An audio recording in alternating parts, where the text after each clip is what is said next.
Degree చదివి నిరుద్యోగులుగా ఉన్నటువంటి నిరుద్యోగులకి ఆంధ్రప్రదేశ్ రాష్ట్ర ప్రభుత్వం 2024 సాధారణ ఎన్నికల ముందు ఒక హామీనిచ్చింది.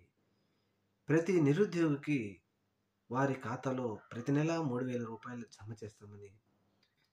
ప్రస్తుతం కూటమి ప్రభుత్వం 2024లో అధికారం చేపట్టి 16 నెలలు పూర్తి కావస్తున్నప్పటికీ నిరుద్యోగ భృతి ప్రతి నెల రూ. 3,000ని మేనిఫెస్టోల నుంచి సూపర్ 6 మేనిఫెస్టోల నుంచే తీసిపడేయడంతో ఇప్పుడు ఆంధ్రప్రదేశ్ రాష్ట్రంలో ప్రతి ఒక్కరూ ప్రభుత్వాన్ని విమర్శిస్తున్నారు.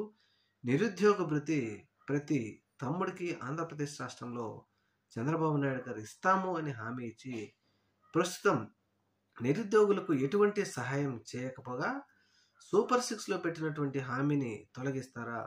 ఇదేనా మీ విశ్వసనీయత ముఖ్యమంత్రి గారు అంటూ నెటిజన్లు ప్రశ్నిస్తూ ఉన్నారు. ప్రజలు కూడా చర్చించుకుంటున్నారు. నిరుద్యోగ భృతి ఇక లేనట్లే.